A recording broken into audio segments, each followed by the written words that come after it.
أهلا بيكم في قناتنا دويتشه ميت فيا. النهاردة هنتكلم على الكلمات المركبة.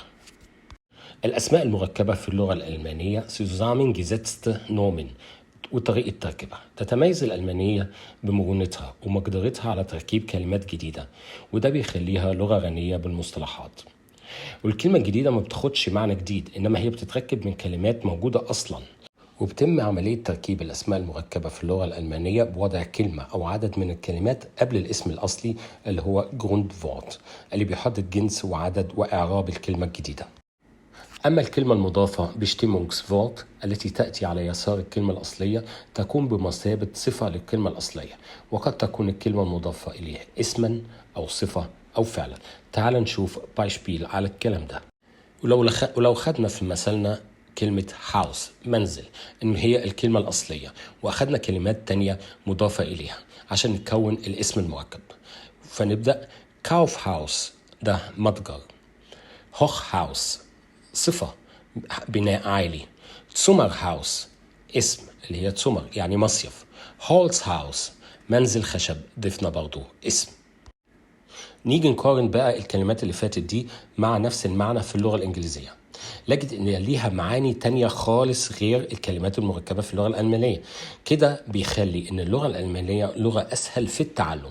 تعال نشوف الكلمات اللي احنا قلناها اللي بالألماني معناها إيه بالإنجليزي في المقابل. الكاوف هاوس في الإنجليزي شوب، الهوخ هاوس اللي هو بناء عالي يعني تاور، تسومر هاوس بلفيدير، البلفيدير هو منزل صيفي، هولتز هاوس يعني فريم هاوس، معنى تاني خالص غير اللي موجود بالألماني. ولو قلنا مثلا das teure Zimmerhaus، تكون كلمة هاوس هي اللي بتاخد صفة التايرة وليست سومر.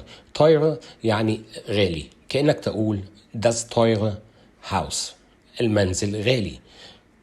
وفي الكلمات المركبة مش من الضروري انك تعرف اصل تركيب الكلمة، ولكن من الضروري تكون حذر لما تفسر معنى الكلمة.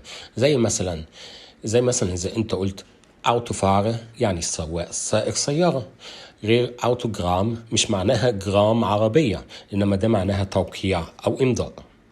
والقاعدة في تركيب الأسماء إن الكلمة اللي على اليسار بتصف دايما الكلمة اللي على اليمين، والكلمة اللي على اليسار تكون الكلمة المضافة Bestimmungswort، على اليمين تأتي الكلمة الأصلية Grundwort، زي مثلا سكين لقطع الخبز بروت مسر، موس الحلاقة غايزر مسر، سكين الجيب أو المطوة تاشن مسر.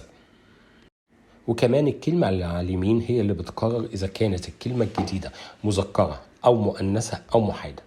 مثال لذلك Beispiele die Tasche plus das Messer، يبقى das Taschenmesser.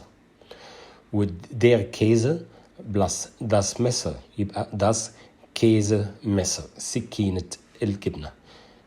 وممكن يحصل ربط بين الكلمتين من غير أداة ربط، لأن لو أنتم ملاحظين الجملتين اللي فاتوا والكلمتين اللي فاتوا في أدوات ربط، في الكلمة الأولانية الآن وفي الكلمة الثانية الإم.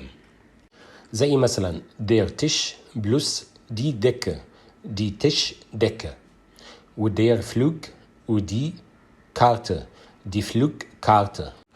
وهنا في بعض الحروف اللي بتوصل بين الكلمتين، ووظيفة الحروف دي إنها بتسهل النطق شوية للألفاظ الجديدة. ومن الحروف دي الحرف الأس في دير Rechtsanwalt المحامي، ودير Zeitungsartikel اللي هو المقال الصحافي، والAS في دير بوندستاج يعني البرلمان، وداز Tageslicht اللي هو ضوء النهار. وحرف الاي في بادتسيمر، داز بادتسيمر اللي هو الحمام. ومن أدوات الربط الان في دير كيرتسن شتاندر اللي هو الشمعدان، ودير فوخنتاج اللي هو أيام الأسبوع. وفي حرف الاي ان في داز شتودنتن ليبن الحياة الطلابية. وفي الاي ار في كلايدر شرانك اللي هو دولاب الملابس، وكندر سمر في اللي هو غرفة الأطفال. وزي ما احنا شايفين الكلمة الأصلية ما بتتغيرش أبدا، أما الاسم المضاف هو اللي ممكن يتغير، ممكن يكون اسم فعل صفة أو حرف، بس لا يمكن يكون حرف عطف أو وصل. زي الكلمات دي مثلا das Kinderzimmer، كيندر اسم. Das Hochhaus. Hoch صفة عالي. Haus.